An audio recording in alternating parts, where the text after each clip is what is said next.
Practice Test 5. You will hear a number of different recordings and you'll have to answer questions on what you will hear. There will be time for you to read the instructions and questions, and you will have a chance to check your work. All the recordings will be played once only. The test is in 4 sections. Write all of your answers on the test pages. At the end of the test, you will be given 10 minutes to transfer your answers to an answer sheet. Now turn to Section 1 on page 163.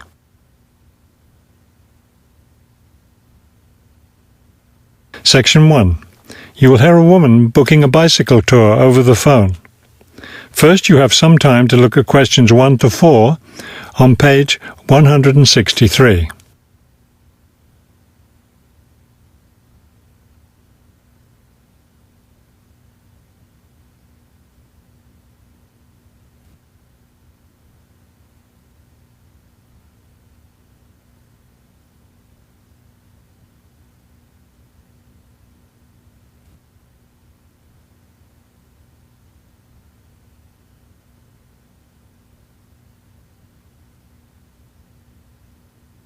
You will see that there is an example that has been done for you. On this occasion only, the conversation relating to this will be played first. Global bicycle tours. May I help you? Yes, thank you. I'd like to sign up for a bicycle tour. The man answers the phone. Global bicycle tours. So the word global has been written at the top of the form. Now we shall begin. You should answer the questions as you listen, because you will not hear the recording a second time. Listen carefully and answer questions 1 to 4. Global bicycle tours. May I help you? Yes, thank you. I'd like to sign up for a bicycle tour. Which tour were you interested in? We have the River Valley tour coming up in June and the mountain tour in July. The River Valley tour is in June. I thought it was in May. It actually takes place the first week of June. Oh, I see. Well, I can still do that. The River Valley tour is the one I want. Splendid. Just let me take your information. May I have your name, please? Carla Schmidt. That's Carla with a K, not a C. K-A-R-L-A. Thank you, Ms. Schmidt. Address? Do you need a street address, or can I give you my post office box? A post office box is fine. It's P.O. Box 257, Manchester. Thank you. Okay, next. Will you be bringing your own bicycle, or do you want to rent one from us? I'll bring my own. Excellent. Now, we provide all the meals, so we need to know if you have any dietary restrictions. I don't think so. What do you mean? I mean, if there's any food you can't eat. Some people have food allergies or are vegetarian or have to avoid dairy products, things like that. Oh, I see. Well, yes, I'm a vegetarian. I never eat meat. Before you hear the rest of the conversation, you have some time to look at questions 5 to 10 on page 163.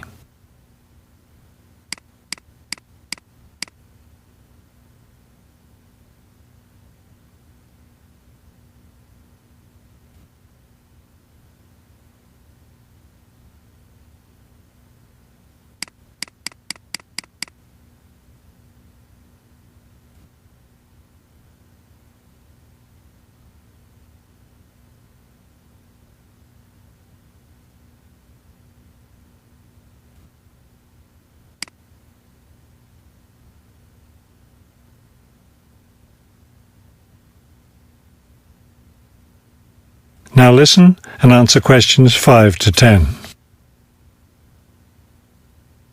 All right, I'll make a note of that. Now, the total cost of the tour is $750. That much? The price includes everything. Food, hotel, transportation, everything. Everything? Yes, everything. The only other thing is you'll want to tip the tour guide. We usually recommend 5% of the total tour cost. A 5% tip. I guess that's reasonable. In order to reserve your space on the tour, I'll need a 30% deposit. Do you need that right away? We generally ask for the deposit at least 4 weeks before the tour begins. The River Valley tour begins let me see, 6 weeks from now. So you'll need to pay the deposit in 2 weeks. I think I can do that. I wonder if you could tell me something. How will our luggage be transported? Do we carry it on our bicycles? No, you leave that to us. We have a van that carries your luggage from hotel to hotel each day, so you don't have to worry about it. Great. I have a luggage rack for my bike, but I guess I won't have to bring that. No, you won't. But there are a few items we recommend that you bring. We can't control the weather, so you should bring a raincoat or rain gear. Yes, that's a good idea. And I should have my own spare tyre too, shouldn't I?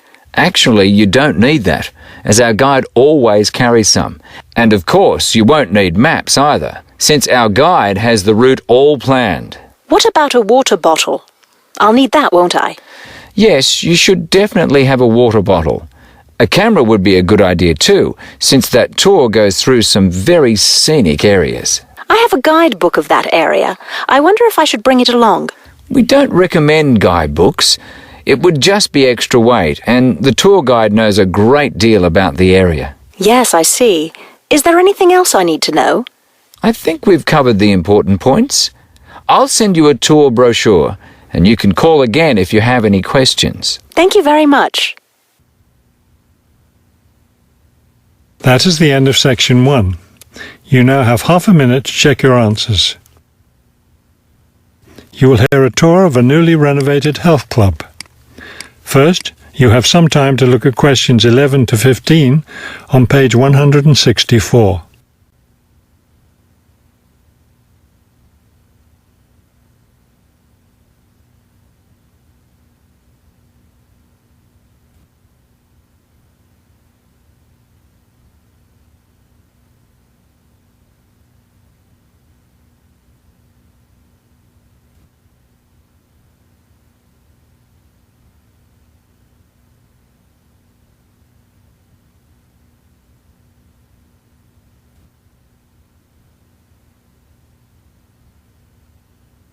As you listen to the first part of the talk, answer questions 11 to 15. Thank you all for coming to see the new renovations to the Hartford Health Club. I know you'll be as pleased as I am to see the wonderful results of our months of hard work to improve the club and bring you the best facilities ever. We'll begin in here with the swimming pool. You'll notice the new colour of the adult pool, a lovely cool green. Now walk over here and look at the children's pool. It's the same green, but as you see, with brightly coloured sea creatures painted everywhere. Both of the pools needed painting, not only for maintenance, but I think the new colour greatly improves the atmosphere of this part of the club. Next, let's take a look at the locker rooms. Don't worry, there's no one using them just now. Doesn't it feel roomy in here? We've expanded both the men's and women's locker rooms, so now they'll be much more comfortable to use. There are bigger lockers, a good deal more room in the dressing area, and more places to store extra towels and equipment. Be careful as you walk through here.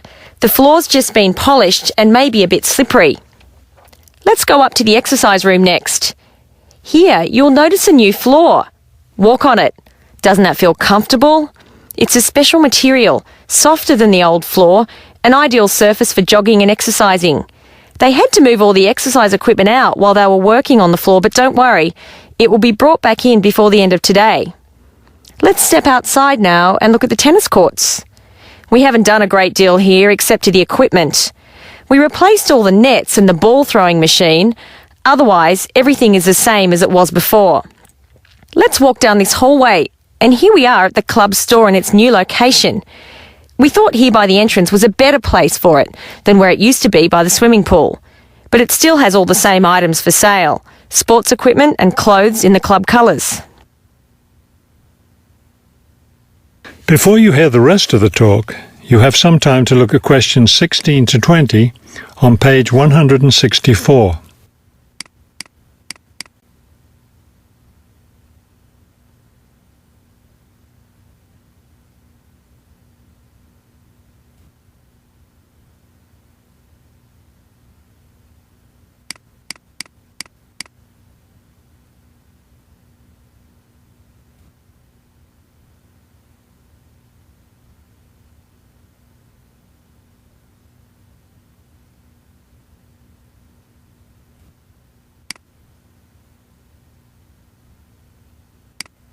Now listen and answer questions 16 to 20. We're excited about the upcoming activities and events to take place in our newly renovated club. Now that the pools are ready for use again, swimming lessons will begin tomorrow for both adults and children. If you haven't signed up yet, you can stop by the office before you leave today and put your name on the list. If you're a tennis player, you'll be interested to hear about the tennis competition coming up on Wednesday. Players from different clubs all over the region will be participating. If you'd like to watch the event, tickets are available in the office. Also, I want to be sure you all know you're invited to our club party coming up next weekend. We're celebrating the completion of the renovation work, and we have a lot to celebrate. The entire renovation project was finished in just 9 months. That's 3 months less than the 12 months we'd originally planned on. We're proud of that, and proud that we came in under budget too. Because we've had such good results with this project, we're already planning the next one. We already have 2 indoor pools, and next year we plan to install an outdoor pool right next to the tennis courts. Details of these plans will be made available to all club members soon. All right, I think we've covered just about everything. Are there any questions? That is the end of section 2. You now have half a minute to check your answers. There are several student interns explaining their internship duties at the museum. First, you have some time to look at questions 21 to 25 on page 165.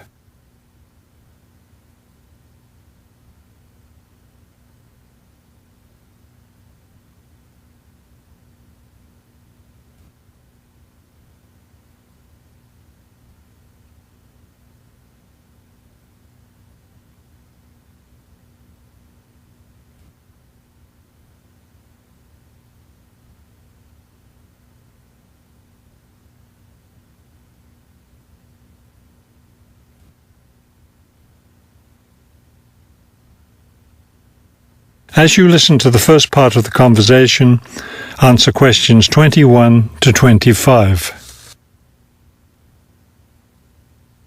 Welcome to the City Museum of Art. I'm Dr. Shirley Johnson, the director of the museum's internship program. Today, I'll be giving you an orientation to the museum and our museum administrator's internship program. Will we get a chance to tour the museum today? Yes, we'll start right now with a tour of the building.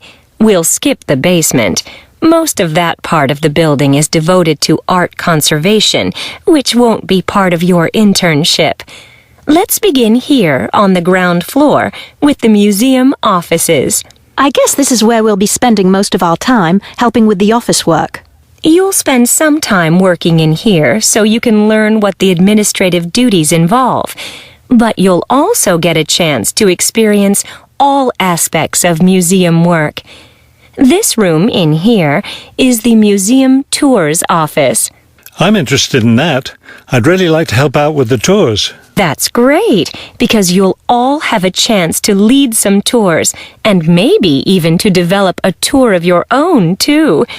Let's go up to the second floor now. This is the boardroom in here, isn't it? Will we get to go to board meetings? Only members of the board of directors attend those. Now, back here behind the galleries are the classrooms. You're all welcome to attend any class you want at no charge. But we won't be teaching any, will we? No, the staff of the education department is responsible for that. Let's move up to the third floor now and the research department. Each of you will spend some time working in here. Great. I'd like to help with the research. We're working on some very interesting research projects right now. Also, as an extension of your research work, you'll probably contribute to some of the museum's brochures. I'm looking forward to that. I like writing about art.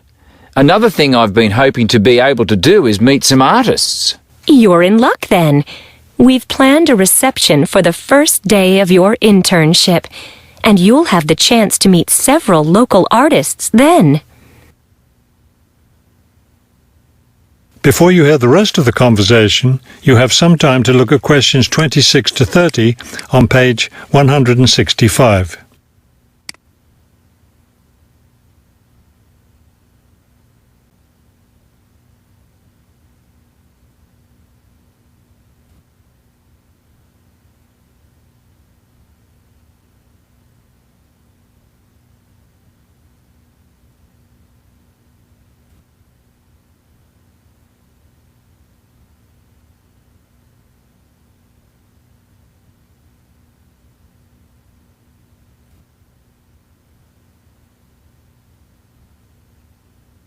Now listen and answer questions 26 to 30.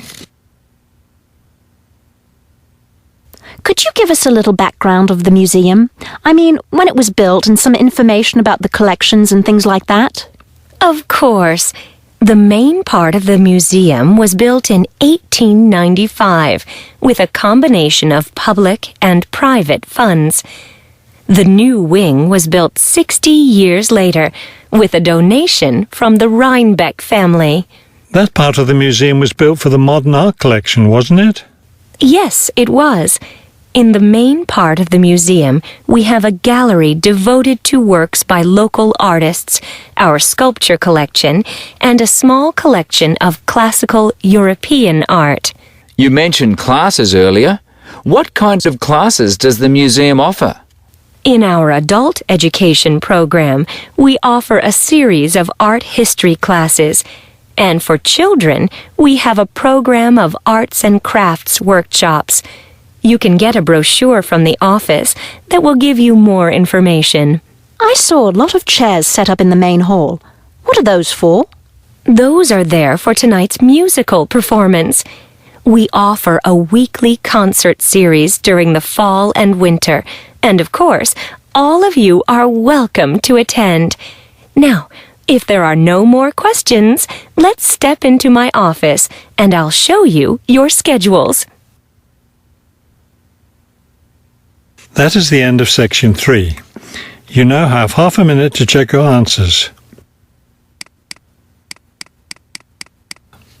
You will hear a lecture about the history of the tomato. First, you have some time to look at questions 31 to 35 on page 166.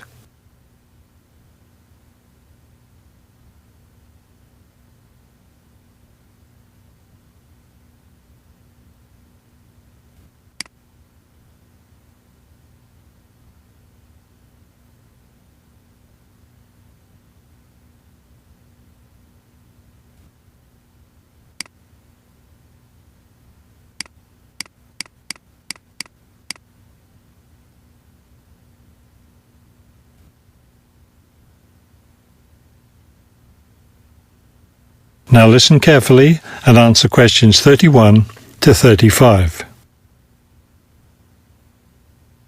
The tomato is a popular vegetable, which figures in the cuisine of many countries around the world. It is particularly prominent in Italian cooking, but it was unknown in Europe until Spanish explorers brought it back from the Americas. The tomato originated in the highlands of Peru. From there, it eventually found its way to Mexico, where it was cultivated by the Aztecs. The Aztec tomato wasn't the large red vegetable we know today. Rather, it was small and yellow. When this small round fruit arrived in Italy, it was named golden apple for its bright yellow color. You'll notice I just called it a fruit.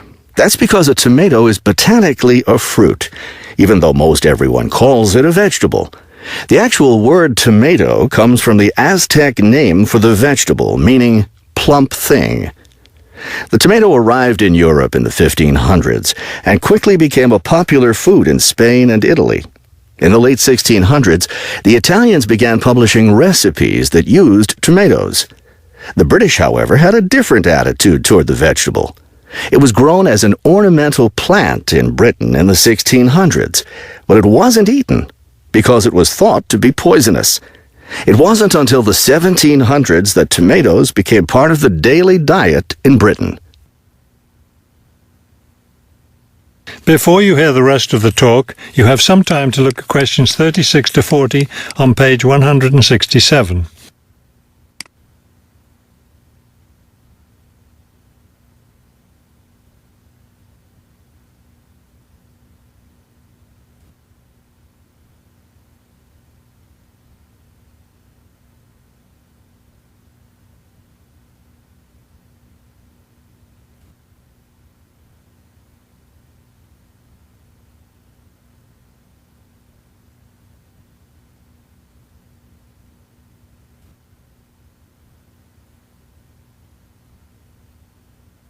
Now listen carefully and answer questions 36 to 40.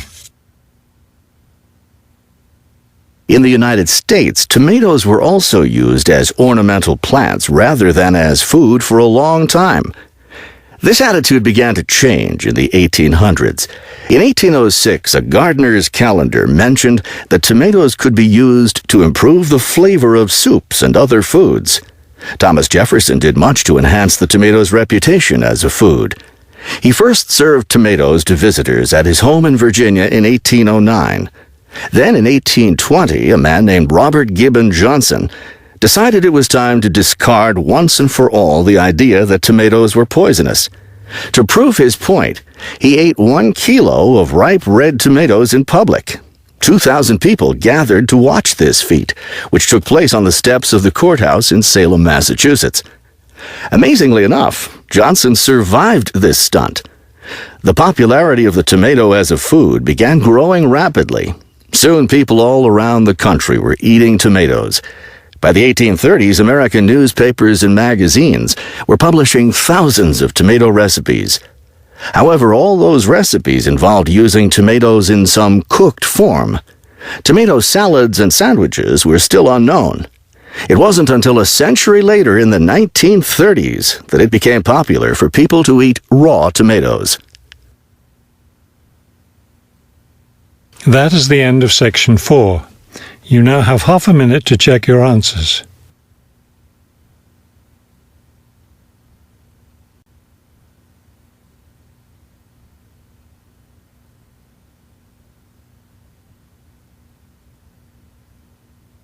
You will now have 10 minutes to transfer